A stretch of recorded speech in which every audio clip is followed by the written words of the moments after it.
views and opinions expressed do not necessarily reflect those of Access Fort Wayne, the Allen County Public Library, or any other supporting groups. If you'd like to produce a show, call us at 260-421-1250.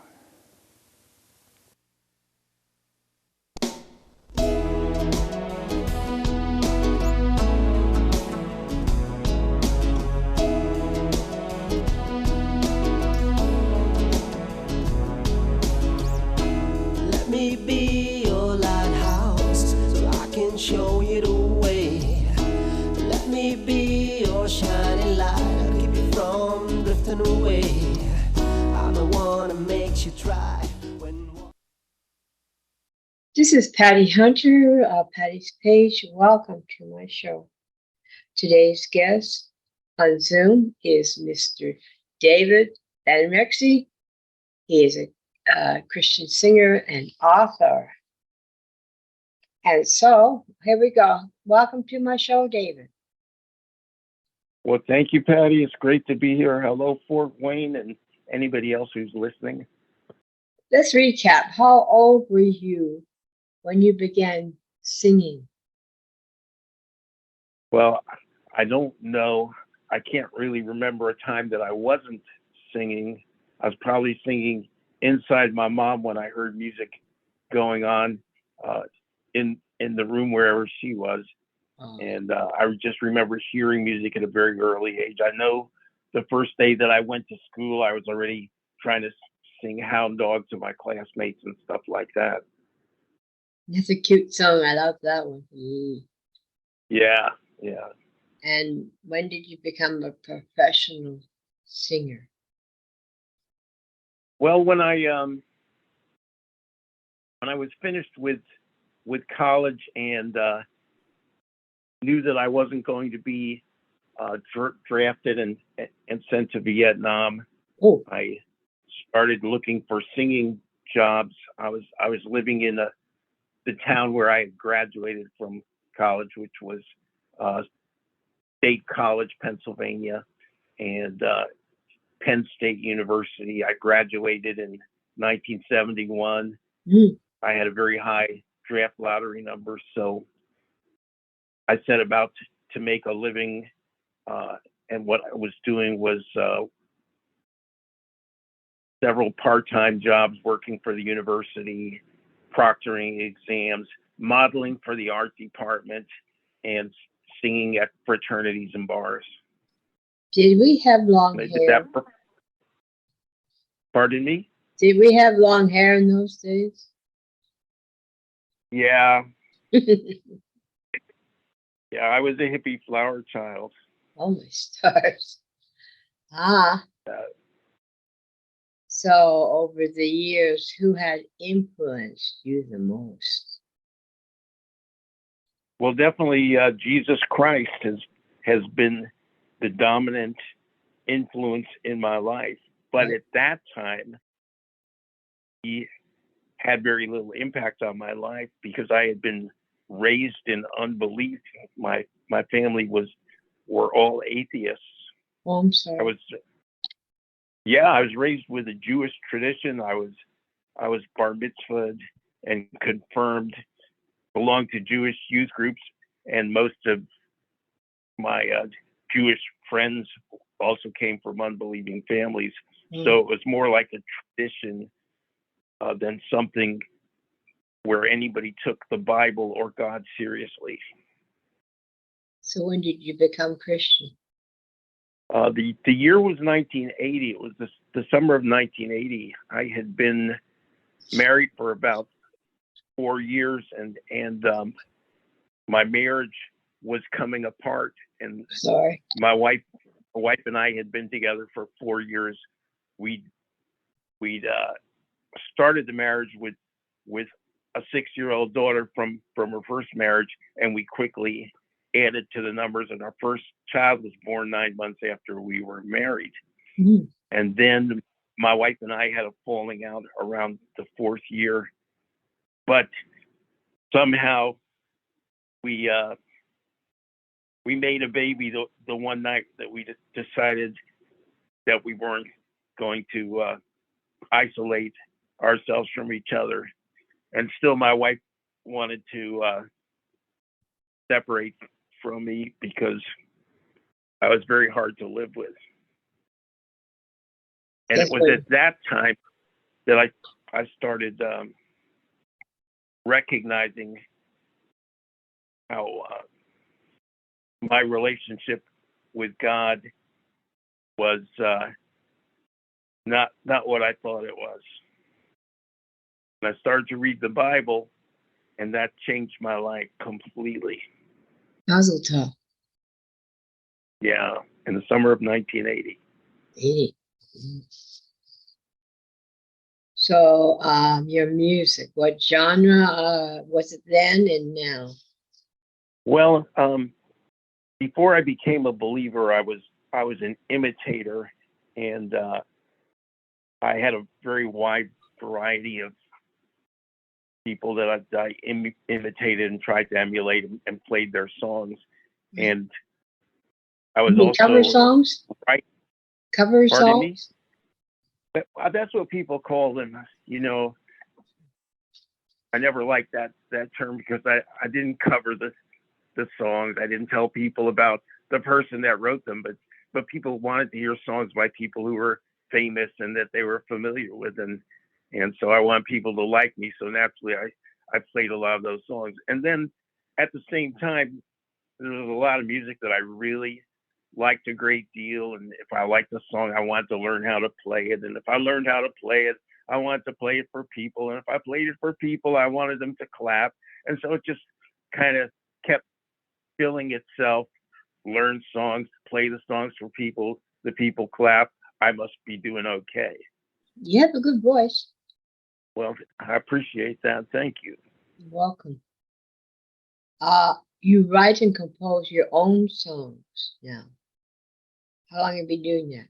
Well, I started writing songs when I was in my mid-teens, and you know, they were ooey gooey love songs. You know, when I look into your eyes, I see a light that mystifies me, that kind of thing. Yeah. And then I got more into the heavier themes of, you know, music went from I Want to Hold Your Hand to Let's Spend the Night Together during the 60s, and I just went along with all that.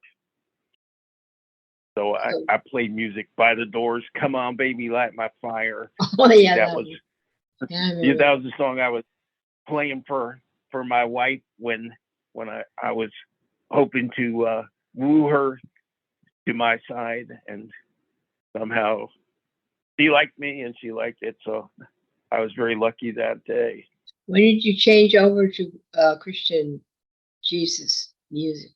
Well, when I started reading the Bible, I saw that in this world there is God and there is the devil, and that to me I had easily been led to go the devil's ways in rebellion to God, trying to get people to give me what I wanted by giving them what they wanted.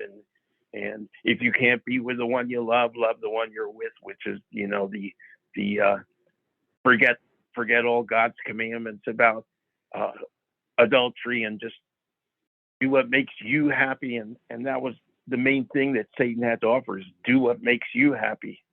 And you can feel lousy about it later and become a person that you really don't like. And I had succeeded in doing that for the first 31 years of my life. If things weren't going my way, it was always somebody else's fault. And when you're young, you don't own up to what you do and what you say until later in life. Yeah, I'd been insulated from the gospel.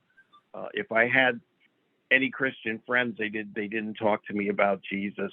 And I didn't have many because I formed my friendships with the pot smokers and thrill seekers who were living the same philosophy that I had embraced.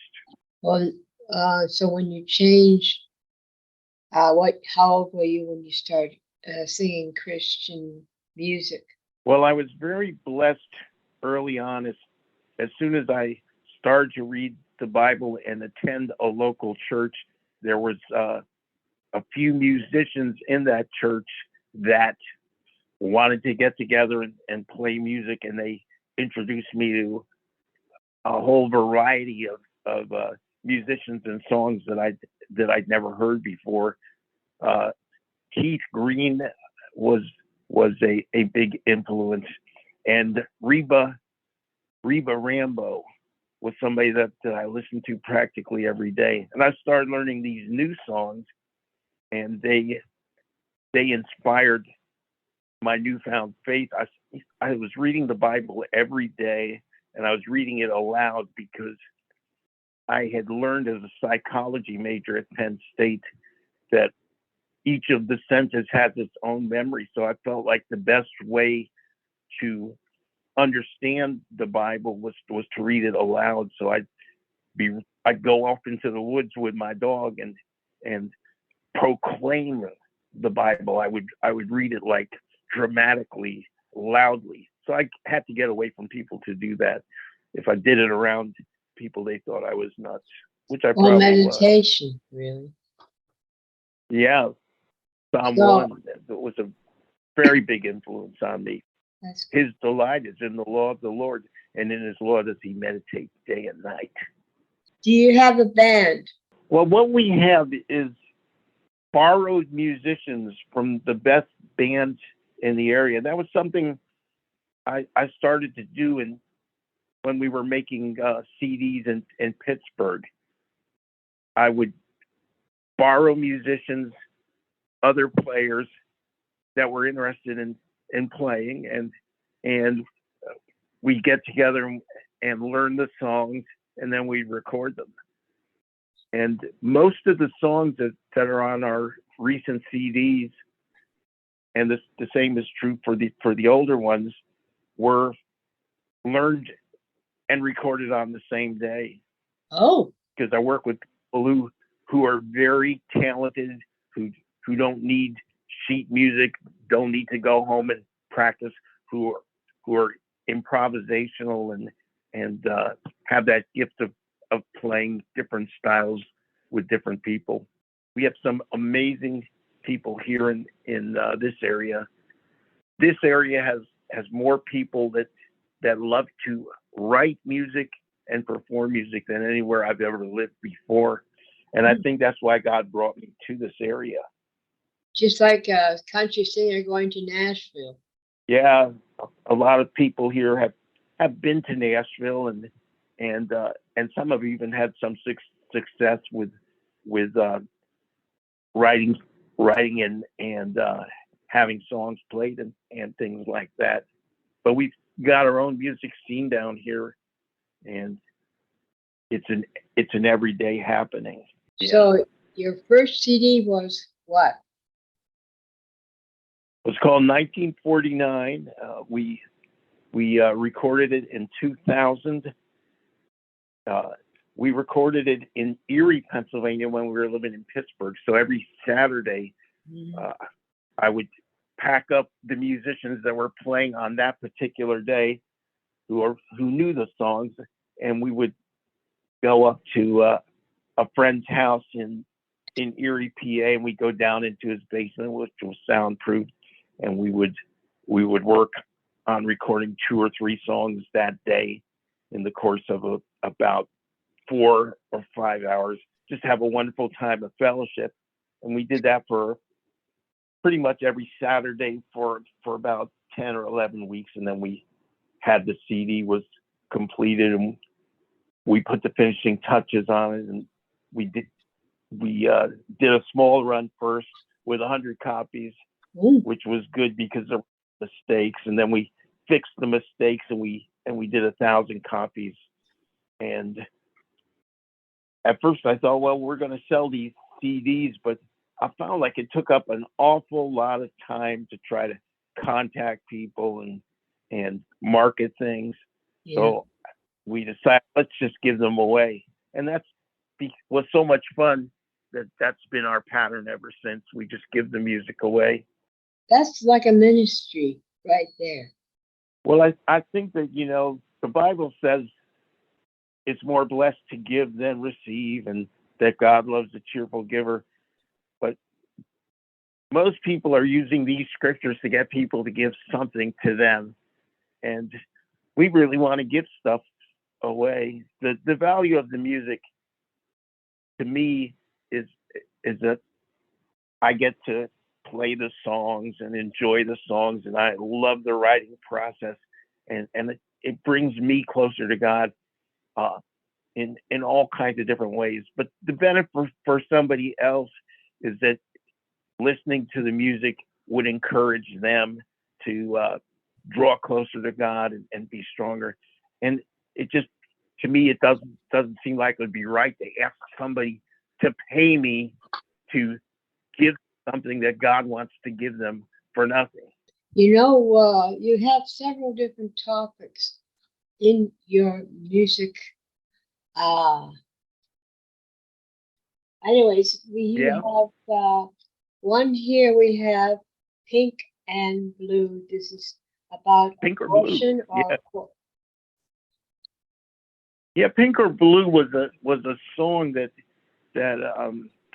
I put the music to a poem that a lady that I had met at a Christian Booksellers Association meeting and had sold books to the ministry that she worked as a secretary for in Tennessee. And this was back in the late 90s. I think it was 1997. She sent me some of the poems that she had written, and a few of them really grabbed me, but one in particular, because it was a dialogue between a teenager, a 17-year-old girl, and her unborn child.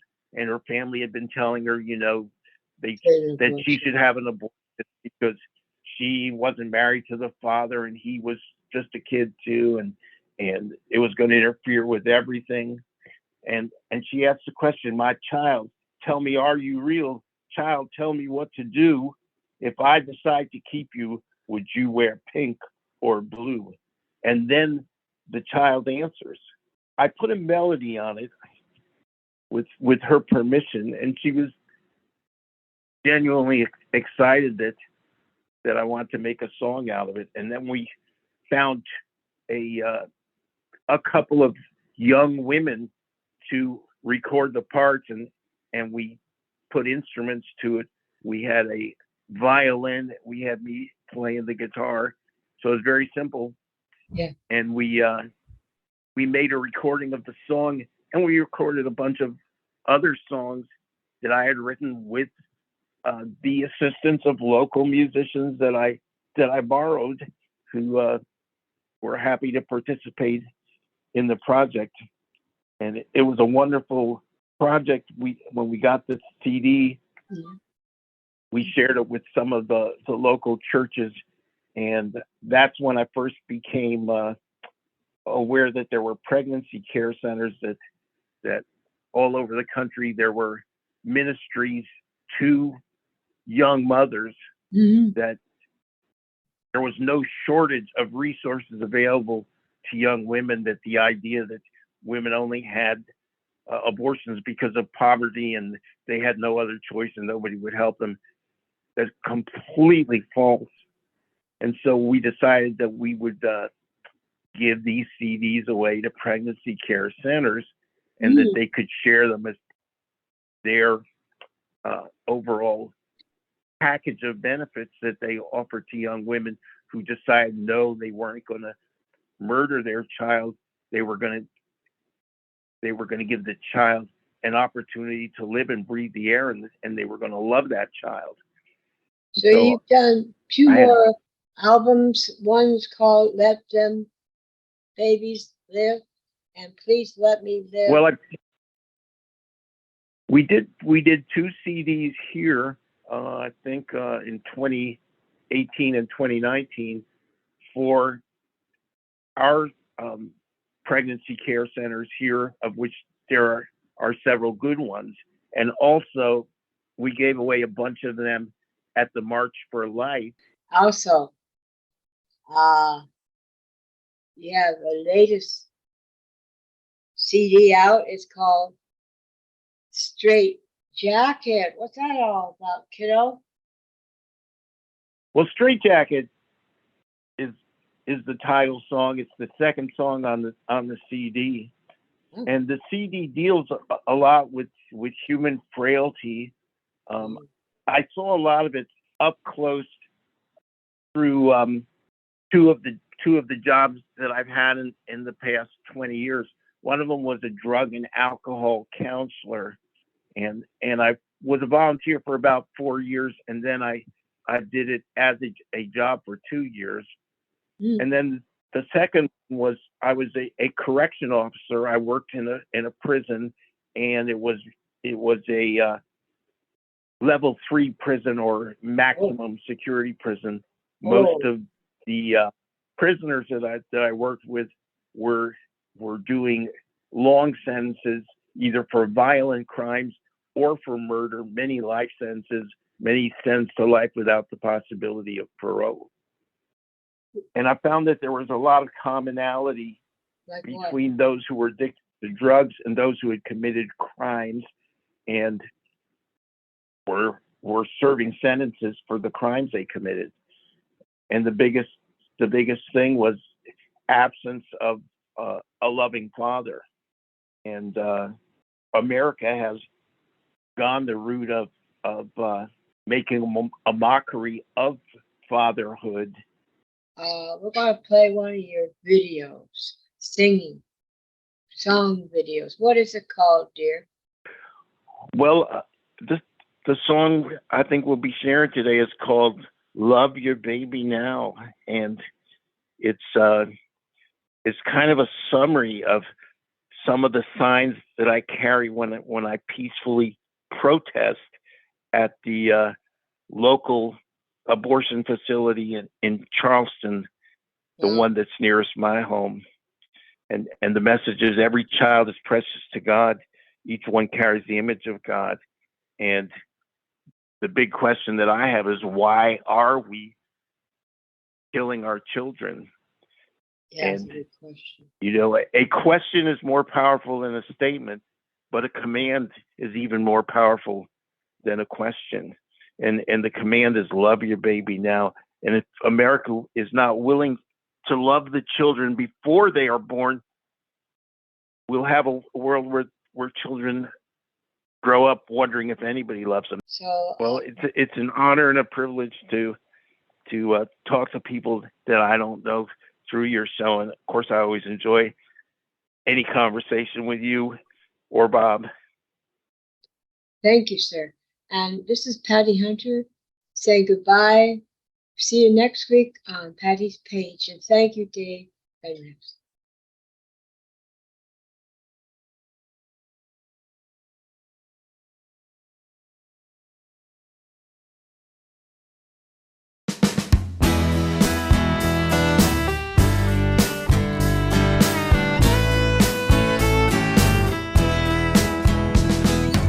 Every child is precious to God, so love your baby now.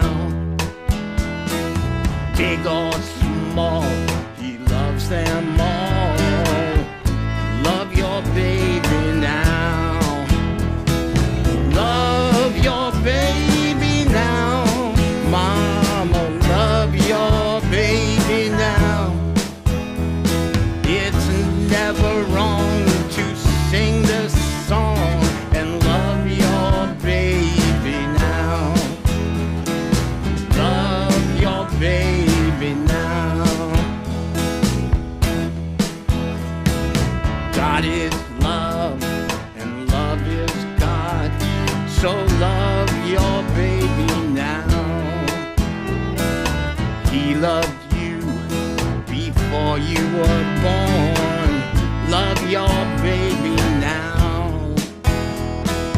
Love your baby now. Daddy, love your baby now. It's never wrong to sing this song and love your baby now. Love your baby now.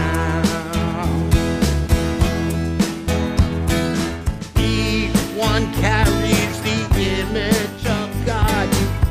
So love your baby now. New life is a gift from him. Love your baby now.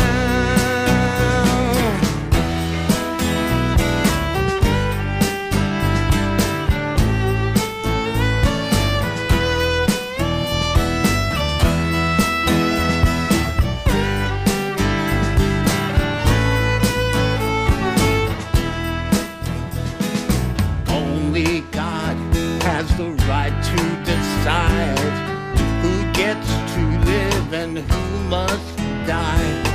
Let God's Spirit be your guide and love your baby now.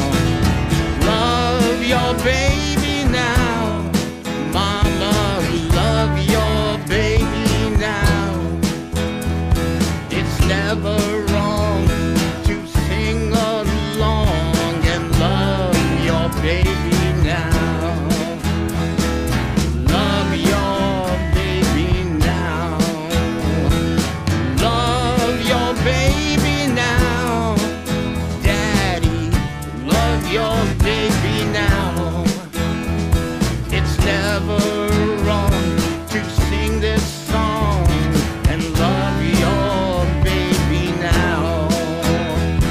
Love your baby now. Love your baby now.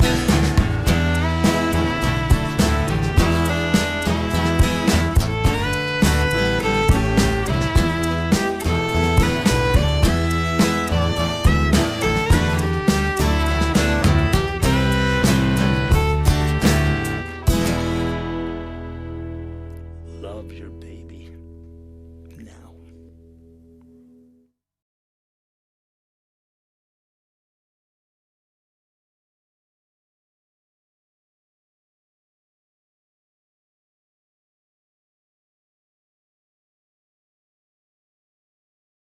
Music sets you free.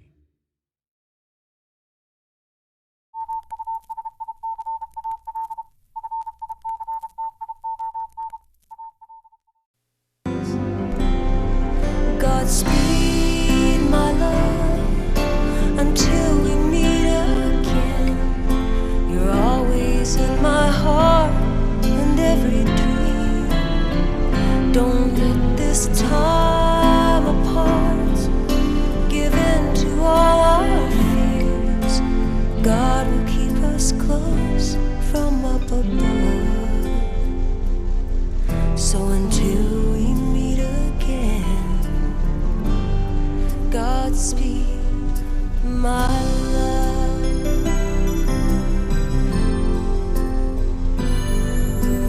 God is with us all.